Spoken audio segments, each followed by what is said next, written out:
Open, outspoken, it's ophthalmology off the grid, an honest look at controversial topics in the field. I'm Blake Williamson.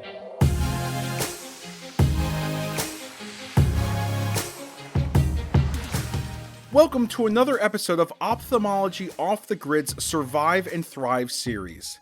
Today, Dr. Blake Williamson welcomes a panel of ophthalmologists with diverse professional backgrounds to try and tackle a common question for those looking for jobs after finishing their residencies and fellowships: private practice or academia. The members of the panel discuss the driving forces behind the professional direction they chose, compare the day-to-day and long-term aspects of their jobs, weigh in on work-life balance, and more.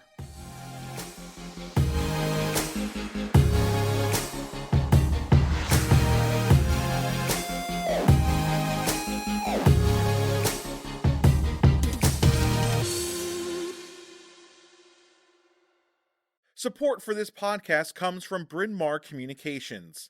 BMC produces a number of informative podcast series spanning a variety of topics in ophthalmology. Discover a new show at itube.net/podcasts.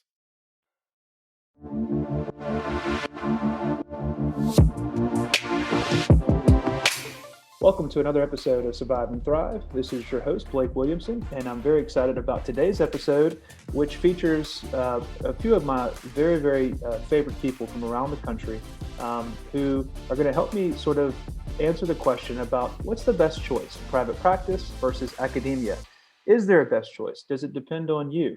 What are the factors that they like about their jobs in various positions all over the country? So starting off, we have Dr. Zhang from Tulane University, where she serves as the, as of July 1st, actually, the residency program director, which is awesome, and the director of glaucoma. We have Dr. Julie Schauhorn, who's associate professor at UCSF.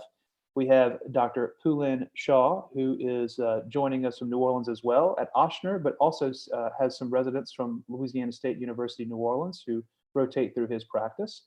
And then lastly, we have my main man, Dr. Mike Greenwood, up north in the frozen tundra, who is in private practice at Vance Thompson Vision, but also works with fellows as well. So I know how busy all you guys are. I really appreciate the time. And I think that what's great about this series is it gives residents and even fellows some real world information from people who are just a few years out of practice or within their first 10 or 15 years of practice, and is super helpful if they're trying to decide between private practice and academia. So, Zuh, I'm going to start with you because I trained with you at Tulane, and you went and did a glaucoma fellowship at Yale, I believe.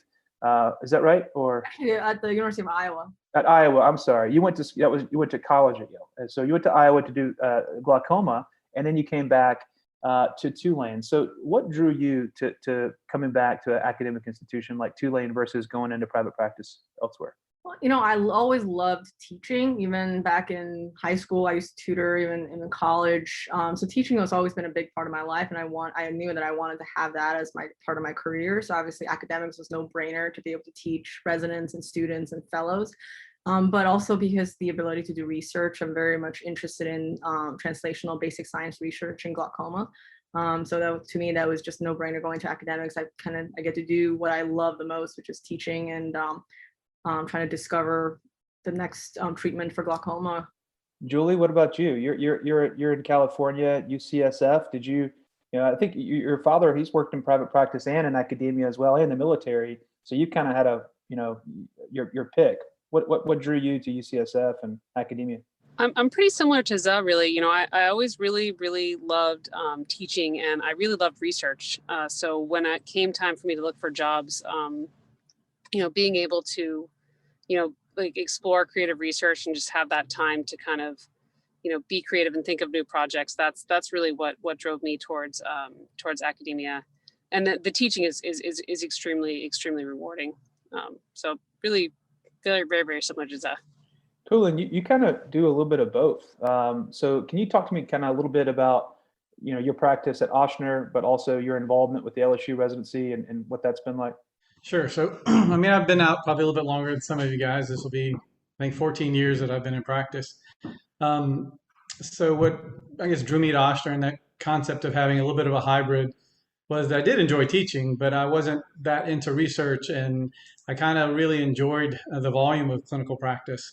I enjoyed, fancy technology and refractive surgery and the things that, things like that. So I wanted a private practice-ish setting, something where I could really, do what I do and practice in volume. But coming out of training, I think, and for me, it was post Katrina. That was part of it. Coming back to New Orleans 2 years after Katrina, where there was some uncertainty, so I wanted some safety. So a place like Ochsner, which is a private nonprofit hospital, I'm an employee of the hospital, so I'm employed. I'm an employed physician. Um, my salary is production based, so it's not like a straight salary. So there's a productivity bonus kind of thing that's built into your salary setting, so you can be a high volume surgeon and still and be involved in technology and refractive cataract surgery, that kind of thing. But still, we have not a mandate to do research. I don't do much research. I don't publish that much, but I do have residents, and I enjoy teaching them. And one of my other passions is doing international ophthalmology. So I'm able to do that in our system. I have enough flexibility where I can take some time out of the year, a couple of weeks out of the year, and travel internationally. And I'm my own nonprofit that's separate from Ochsner, but I'm able to do some of those other things, other interests I have, and be involved in industry as well a little bit. So I think it's kind of a combination of both safety, I think, of being an employee, not having to worry about some of the business side of medicine. That was important to me. I think I realized I wasn't as entrepreneurial as some, and the business part of medicine wasn't that attractive to me. More, I kind of wanted to just be able to practice, take care of patients, and then at the end of the day, go home and not have to worry about kind of the business side of stuff and have that on my shoulders. So those are the main things I think that brought me to Oshner and the things that I like about it. Yeah, I love that. I'll never forget being, I think I was a senior resident, and I was at Tulane, but I was bugging Poulin to let me come watch him do cataract surgery. 'Cause I know he's an excellent surgeon. It was so cool just to go sit and watch him just breeze through a boatload of cases. Like as a resident, like sometimes you don't really see that, right? You don't get access to a high volume busy surgeon like that. So it was really amazing that you do that. And I'll never forget. I learned a lot from you. Mike, you kind of up there at Vance Thompson Vision, you guys are super entrepreneurial. You're very much a private model. You do a whole lot of co-management. What drew you to that versus maybe going back to the university setting or a hospital setting? Yeah, so some of the things that Poulin mentioned, but a big driver for me was location, and so I knew I wanted to come back to North Dakota or close to it and take care of the people that helped raise me, as I was growing up. And so all of my exposure up until residency was private practice ophthalmology. I didn't really understand the academia world because we're rural and we don't have a lot of residency programs. And so my first exposure to academia was on rotations and then in residency. And so I had exposure to private practice early on, and that's kind of what drew me towards it. And as I was going through rotations and during residency, I was kind of, internally and speaking with my wife, do I want to do academia? Do I want to do private practice? What draws me to it? And I always kind of drifted towards the private practice model because I liked some of the freedoms. I liked some of the business things. I liked some of the, we can move a little bit quicker sometimes because there's a little bit, less bureaucracy that you need to do. And that just kind of fit my personality. But also I knew I was coming back to North Dakota and there is no, true academic programs. But we kind of jokingly, Advanced Thompson Vision kind of mentioned like we're kind of private practice academia because we do a lot of research, we do a lot of teaching in addition to the high volume clinical and surgical stuff. And so it just fit my needs best and was kind of limited by choice, but feel pretty good about it. Yeah, it's interesting because there's a lot of those sort of private practice fellowships that are kind of popping up in cornea and cataract surgery. We'll get to that a little bit later. Zah, take us through a typical week for you. My work week is usually I'm clinical on Mondays and Thursdays. I do surgery Tuesdays and Wednesdays, and then Friday is LASIK or clinic. Do you what's your setup, and do you have a scribe? Do you have technicians that are just on your team? Do you travel to different locations? I have to travel to 5 different locations. This is one of the things I don't like about what I do. I'm curious kind of what everybody's work week looks like. So yeah, I have 2 OR days a week. They're more like half days because I do my afternoons as my academic days where I can do my admin work. So Mondays, half day, I have surgery, and then Tuesdays all day I have clinic at Tulane. Wednesdays, I actually travel to a different area in town, West Jefferson Hospital, where I have surgery, and then Thursdays I have clinic.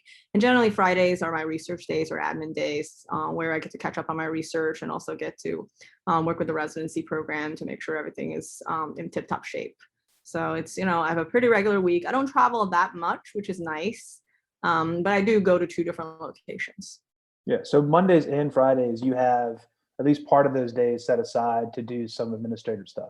Absolutely. I don't think I could run I know I couldn't run a residency program unless I had a solid like day and a half every week to do that. Is that enough time for you? I mean, I know I'm thinking like that must sometimes it doesn't feel like enough time, but I'm just stepping into the role of PD now, as I've been associate PD for a few years now, trying to help out our current program director, Dr. Castle.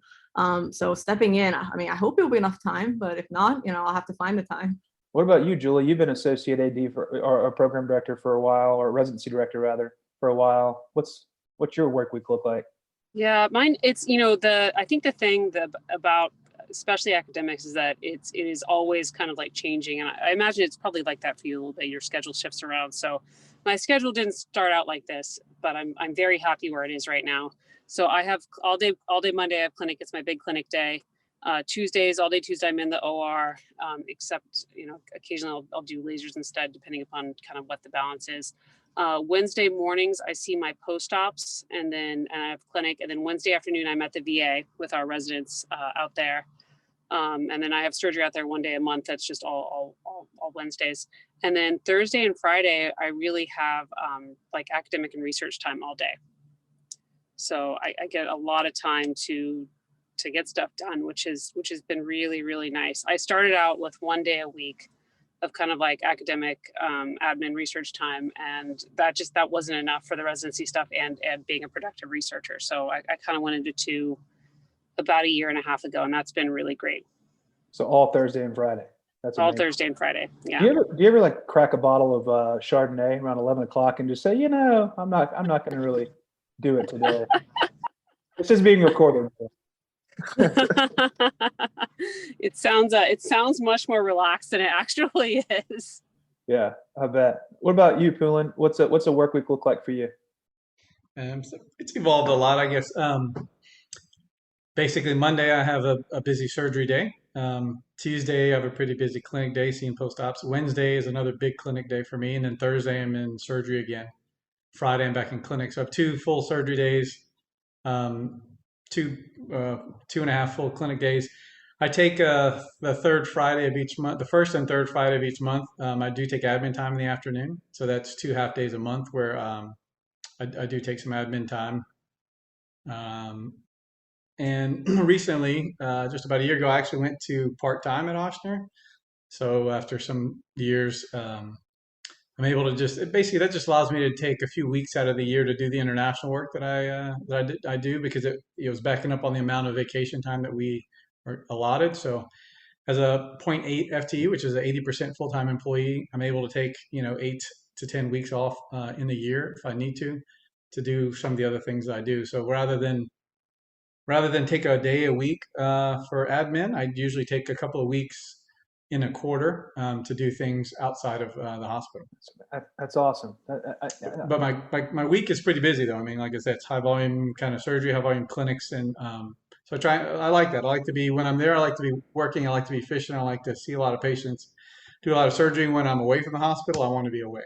I don't want to be worried about stuff, and I don't want responsibilities and stuff. So that's part of one of the good things about being where I am is I can leave all that when I leave the hospital.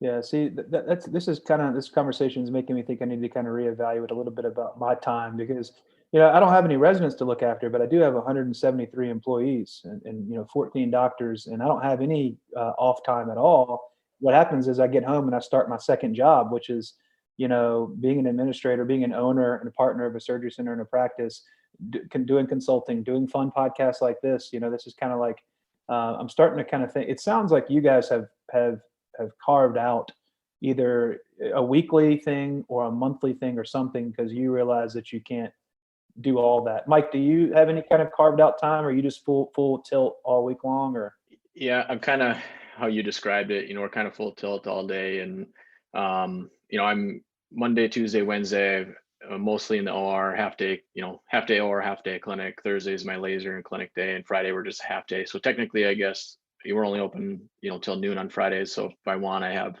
couple hours on Friday, but usually I want to get out of there and relax a little bit and catch up on life. And so my admin time is like yours. I kind of squeeze it in wherever I can, and that's when we work on our research and teaching and taking care of the staff and things like that. And so, yeah, we kind of get it where we can. And as time has evolved, I've had good mentors like all of you guys have as well. They kind of, show me how to do stuff, how to be efficient, and most importantly, when you might want to say no to something.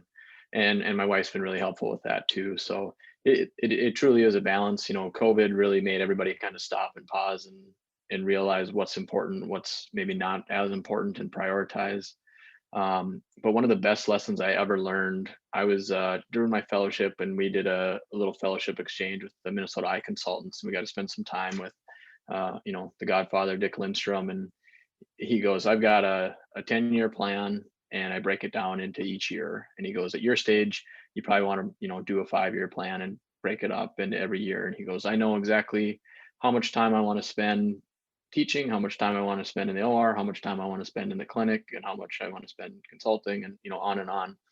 And the key to the goal setting with that is, one, you've got to, think about it. Two, you've got to write it down. And the more specific you are, the more likely you are to achieve it. So whether it's, I'm going to read 4 non-academic books this year, or I'm going to take 4 months of vacation, whatever you plan is important, you can get that done. And that's really helped me kind of target, where am I at, where do I want to be, and now I can prioritize all that stuff and get it done. And that's been really helpful to drive the ship that way. I love that. Yeah, my dad is one of my mentors, and similarly, he has lists too. He told me that I have a bucket list and an off bucket list. things you want to do, and things that you need to forget about and just move on from. Mike, talk about what's your like a clinic session. What's the maximum number of people you can put on a clinic session? Meaning like a morning or an afternoon, not a full day, but like a half day session. And what's your team look like to accomplish that? So for me, I have a scribe, and I have 3 technicians and a surgery scheduler. So I have 5 gals that are on my team, and if we do more than 30 in a session, that's booking it. That's 60 in a day, and half of those are cataract evals or LASIK evals. So all that, all the testing that goes on with that. And one thing that's we feel like we're fine. We're getting there. We're starting at 8 and we're ending at noon, for a morning session, and we can see 30, but man, we are just cranking during that time. Are y'all, I'm kind of curious what that looks like in your setting, and then over in the academic side too. Yeah. So ours is similar to yours, but a little bit different. So we kind of work in teams. So it's me, I've got 2 optometrists that I work side by side with. And between the 3 of us, we're seeing patients kind of at the same time. And my optometrists are top notch. They know, more than I do. And the way we do it is they get to do the stuff that they love to do, and I get to do the stuff that I love to do. And so we kind of work together where they're helping see the patients, together with me. And so we have, a little Mike, bit more.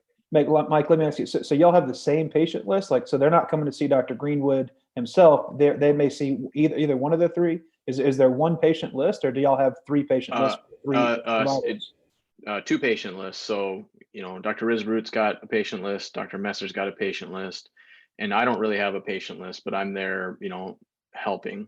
And those guys, when they book the appointment, it's with them, and it allows patients to get in faster into the clinic and to have surgery faster. Because if they were just coming to see me, I just can't keep up and do all that stuff we booked out, for 6 months. And so it allows patients to get in sooner and get their treatment done and get back to their life, which they want. And so that's kind of how we do it. We've got, we're a high technology. We kind of have, higher overhead than some places, because we're trying to get those patients in. So we've got a couple more technicians maybe than you mentioned, but that's kind of how we go about it. So it's similar to yours, and a lot of our patients are brand new patients, and so you know, And they'll we do call you have into the the room. post-ups.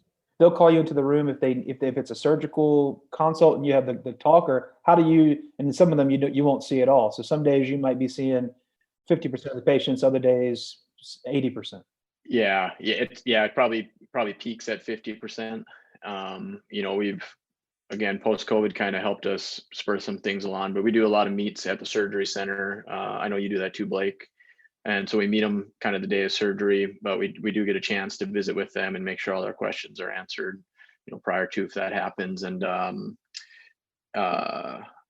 but you know, most of the patients I see are like the complex ones, stuff that needs a little bit more planning, a second set of eyes, and some people that need a little bit more guidance.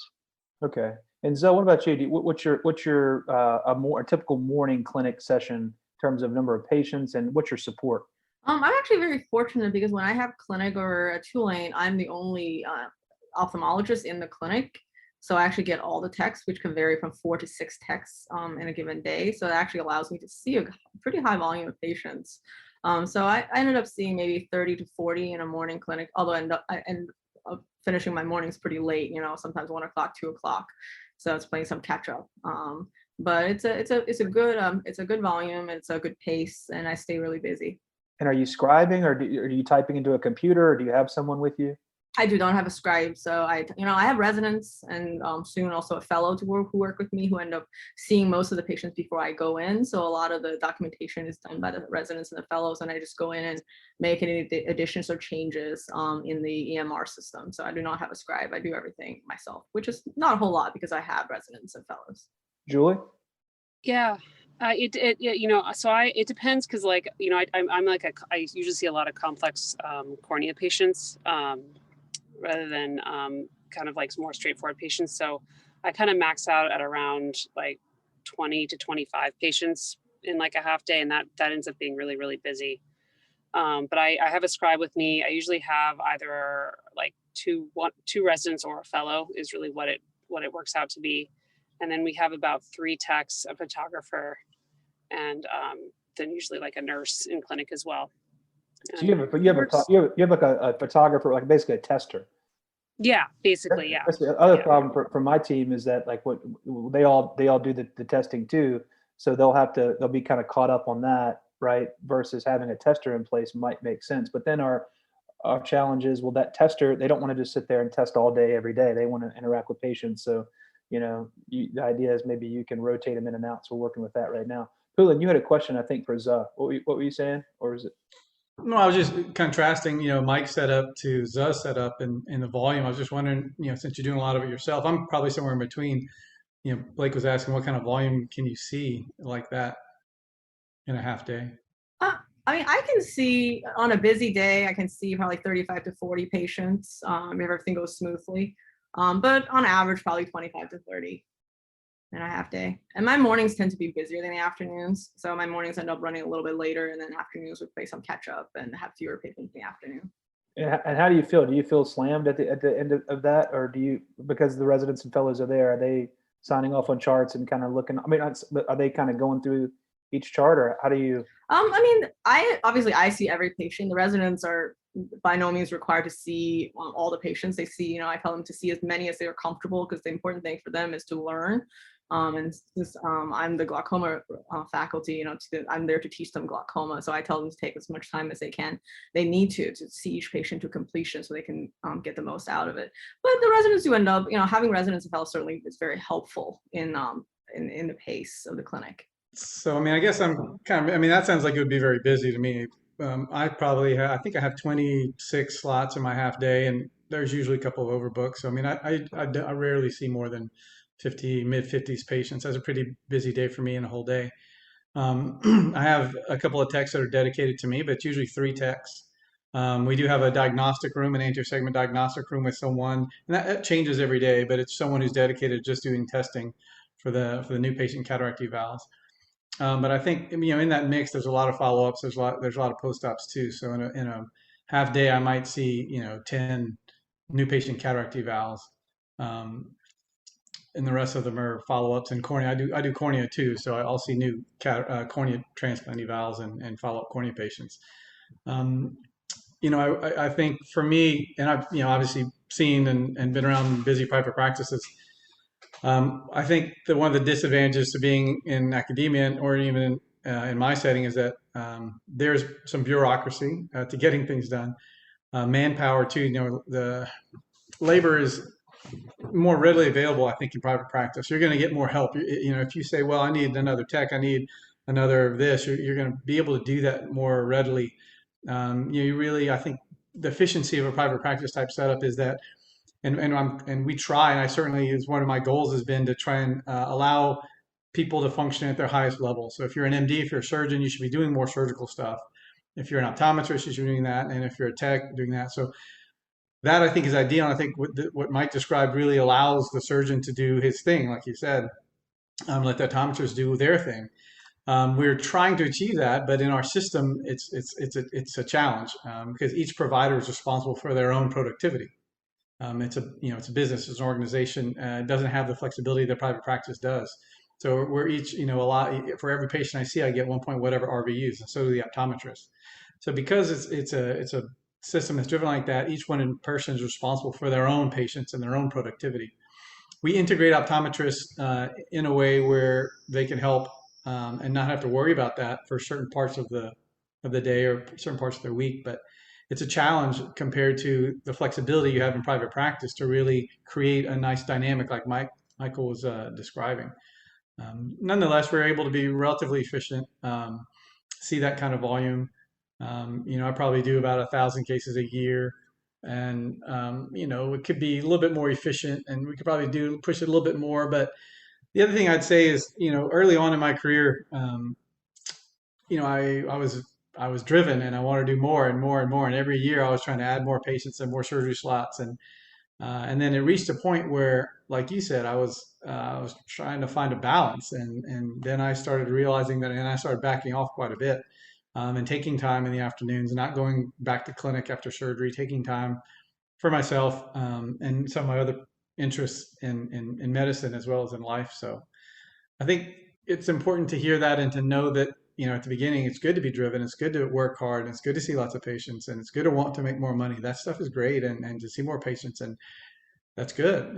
You're driven, but at the same time, don't allow yourself to be caught up in this rat race of trying to make more and do more. You do have to sometimes take a step back and pursue some of the other interests that you have, whether that might be entrepreneurial or educational or research or reading a book or traveling or whatever it might be. But like Michael was saying, I think organizing your life a little bit with lists and stuff is actually a really great suggestion, idea.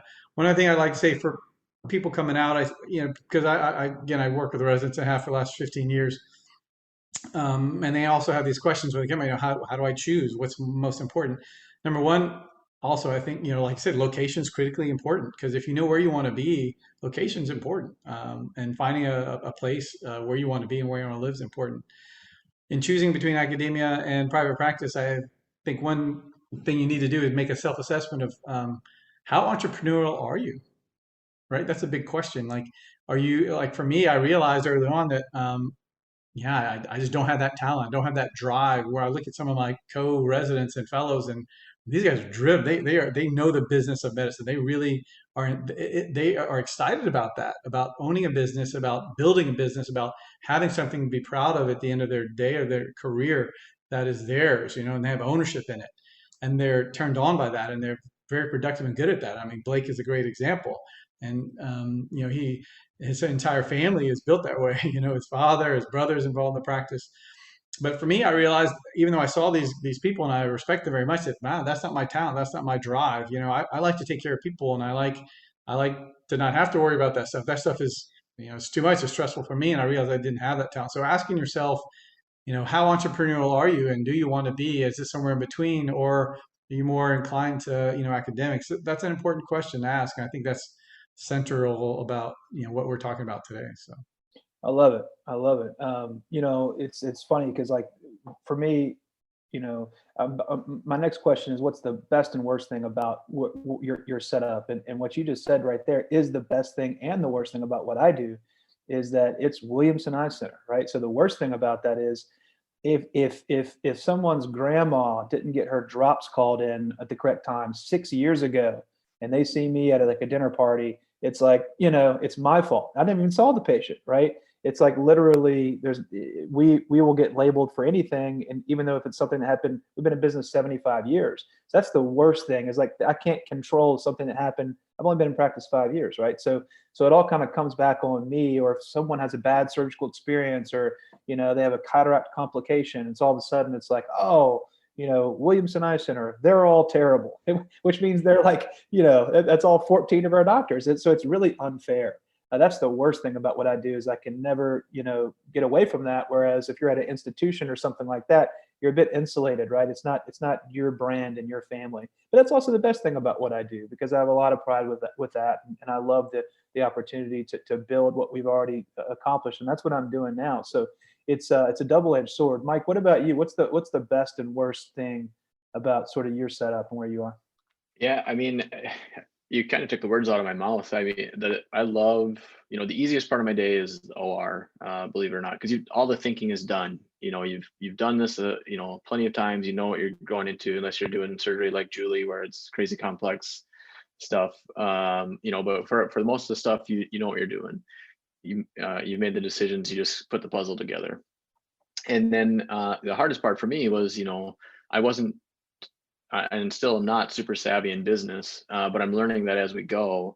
And that and the people part are kind of the most challenging, but they're also the most rewarding part of it because you get to work with people that you love. You have control over who joins your work family and people that you literally are spending more time with than your real family most of the time.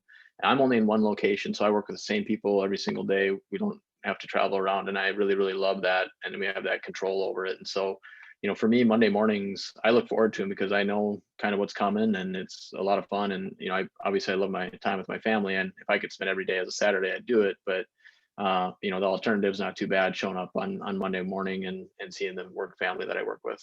So same question. Best and worst thing about your current position. What would you wish you could change, and what do you love about it? Well, by far the best part of my job, I think, is the ability to teach and the mentorship aspect of working with residents and students, to see the residents grow from knowing very little ophthalmology, really not knowing how to operate at all, into graduation where there are these amazing surgeons and clinicians, and they're going to do so well and help a lot of patients in their future. That's just incredibly rewarding. And then also working with the residents also just constantly challenges me, which I love, by answering their questions. They really keep me on my toes, making sure that I'm striving to constantly stay on top of my clinical knowledge and surgical skills. The worst part of being in academics, and I think I will echo some of the things that Poulin said, was, the bureaucracy. Is, our field is so incredibly innovative with constantly new technologies, new techniques, constantly evolving and coming out. But sometimes kind of getting to do those new surgeries and using those new implants can be difficult for me because I'm in a hospital-based surgery system where getting a new device approved can take quite difficult and time-consuming. And that's the part that I dislike the most, is I'd rather spend my time taking care of patients, teaching and doing research than doing all the paperwork it involves to go through all these committees to get things approved.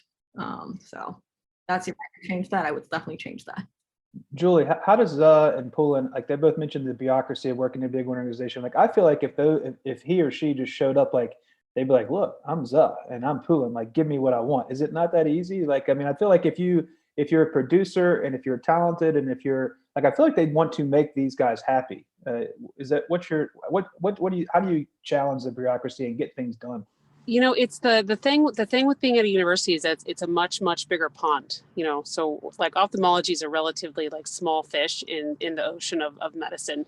So, getting attention to ophthalmology, saying, hey, if you give me 2 ORs, I can do twice as many cataract surgeries in a day because, the thing that's limiting me is the turnover between the time.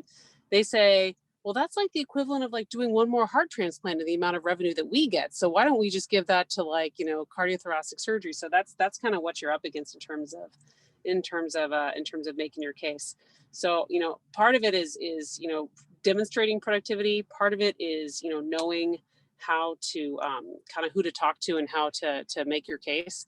And then a lot of it, honestly, that's been really, really successful for us at UCSF is, grateful patients, kind of the philanthropic side of it, grateful patients saying, hey, what do you need? We want to help you guys out. We know that you're here to like help patients. What can we do to help you? So that really helps fund a lot of like new devices that, otherwise, financially, we're not going to be super high volume. So it might not make sense for us to purchase. And it also helps, finance things for like residents and our residency training. So that definitely helps. But it's, it's a constant struggle in terms of just arguing over, OR time. And, when we want to post a new position, we have to get it approved by like the vice dean and, all the stuff that they have said. It's a big bureaucratic machine. I like what you just said. That's right up my alley. Operate on some rich VIP people and say, hey, you can donate to the university, but like only in ophthalmology, and be like, I'm bringing this person to the table, but like, I want that new laser. Yeah, it totally works. We actually have our own philanthropic organization that's affiliated with the Department of Ophthalmology. That is one of the reasons why our department's been so successful. Bring the money in yourself. Totally. Don't count on. I love it. That's cool. Exactly. All right. Well, in these last couple minutes, I just thought we'd kind of go around and just kind of wrap up and just speak to what you'd say to that resident or that fellow who's listening right now, trying to decide between academia and private practice. Zoe, I'll start with you, and then we'll go to Julie. I think my question to that trainee would be, do you want to teach and or do research? You don't have to do both. Academics is very flexible nowadays. You can have different track careers that can focus on teaching or research or both. So if you're someone that has passion to do either, definitely consider academics because it's incredibly rewarding. Julie? I think the most important question for people kind of in training is to ask themselves is, what is really important to you? And what is ultimately going to make you happy? Because I think the trap that people get caught in, coming up, through residency is that, it's competitive. You got to get into a good college, and then you got to work hard. You got to get into a good medical school, and then you got to work hard to get into residency. And there's this, kind of, career bias, up to that point towards being productive academically, being academic minded, that type of thing. And, academics is probably not for everybody. You really have to love research and you really have to love teaching. And, I think people need to ask themselves, is that what I truly love? Is it the business aspect that I really love, the entrepreneurial aspect, in which case private practice is a real fit? Is it just doing a lot of surgery? Is that what you truly love? Or, is it location? I really have to be, like Mike in North Dakota, what is ultimately going to make you happy? And then once you answer, one or two key things in your life, then I think the rest of it kind of falls into place. Phil, what do you think? You kind of addressed this earlier, but some last thoughts for someone thinking between these two fields? Yeah, like I said, I think it's important to ask yourself, like Julie was saying, what is important to you as far as location and volume and entrepreneurial opportunities, things like that. Also realize, have some self-awareness that your primary experience, just like Michael was saying, his primary experience in training was private practice. Most people, their primary experience is academics, and that's all they see. So it is normal and natural for people first out of training to gravitate towards a semi-academic or an academic environment, even though it might not be in your best interest or your what's important to you. So understand where you're coming from and what your experiences are. Try and diversify your experiences as much as possible. Go out and see what private practice is like when you're in training, so you get that experience, because you may not have exposure to it. So try and get exposure to different aspects so you can at least see what it's like. And again, ask yourself those questions. What are the most important things as far as location and volume and money and time and your entrepreneurial interests versus your academic interests and teaching interests. These are very specific questions that are very important to answer and to ask yourself. Sometimes it's hard to answer them because we don't necessarily know, but it's a good thing to do as you're finishing up or looking for a job, is to ask these specific questions to yourself and try and formulate a picture of what you think is going to make you the happiest and prioritize those things. And when you can do that, then it's going to make it a little bit easier to make that decision. Beautiful. Mike? Yeah, I think, you have to understand that one isn't better than the other. It truly comes down to what's going to be best fit for you, and the world needs both. We need academia, we need private practice, and we need the mix of it, because there's certain things that I can do in private practice that academians can't do, and vice versa. And so I really like teaching, and I get to do a little bit of that, but I'm only spending an hour or a couple hours with these people. So I'm just helping them refine a technique versus, what you guys do in the residency programs, where you're taking them, from babies to full grown adults and getting out into the world. And so you can still do a little bit of that, but I think it's just, again, what you guys have all mentioned is prioritizing those top couple of things, figuring out what's important to you. And it's hard to do when you're in, the middle of residency, but you'll kind of know what you naturally drift towards, and just keep working on that. And one other comment too is, you can do residencies and fellowships, in private practice, and just a plug for that. But keep your eyes open and look for that stuff. Again, not saying one's better than the other, but we've got a surgical fellowship. I'm biased towards because I did it with John Berdahl, Vance Thompson, and now Daniel Terveen is there as well to help out. But we also started some optometry residency programs, to help them gain their knowledge and stuff like that too. And so you can kind of find that mix. If you start on one path, you can, branch it back to another. And so no road you pick right off the beginning is going to be the end all, and just keep that open mind to it, and keep working on the things that you want to do. That's a great message, Mike. And I think that, it leads me to kind of what I'll end with my advice, which is something that a few of you have already touched on. And that's that, your first job may not be your last job, right? And in fact, statistics show it probably won't. So the first thing is, if you're really kind of, worrying about which one to do, just understand that it may not be that you're going to be here forever. So this doesn't have to be a lifetime choice, right? But you do want to try to make a first choice that's meaningful to you. I would say they make sure you do the thing that you want to do and things that you like to do, not things that you like the idea of. A lot of people like the idea of certain things, but once they actually get into that space, they don't like it, right? I talk to residents all the time who are talking about going to do some academic fellowship, like in cornea, for instance, and they say, I'm doing that because I want to go do high volume refractive cataract surgery and LASIK. And I'm like, well, man, that's not really what you're going to do there. You're going to be doing hardcore cornea, and you're going to be staffing open globes, and go do a cornea fellowship because you want to be the best cornea surgeon on the planet, not because you want to go do that and have that behind your name, and eventually go do LASIK and stuff like that. Just there's private practice fellowships for things like that. So make sure you, like Poulin said, diversify your experiences, spend time with people in the real world, because chances are most of the residents watching this are at an academic institution. At the academic institution that you're at, my advice to you is seek out the people that are happiest and hang out with them. And you'll know, those ones that seem like they're really enjoying life. Poulin was one of them for me. He wasn't even at my institution, but he was down the street, and I was like, I got to go hang out with that guy. And I got to see what he did. So find the happiest people that do what you do and spend time with them. And then I think that will kind of push you towards one or the other. But like I said, it's a long life. And if your first choice doesn't turn out to be the right one, there's plenty of runway left. So with that, I want to thank Poulin and Za and Julie and Mike. Thanks so much for spending time with us. We hope that all of our listeners learned something tonight, and look forward to seeing you in the next episode of Survive and Thrive.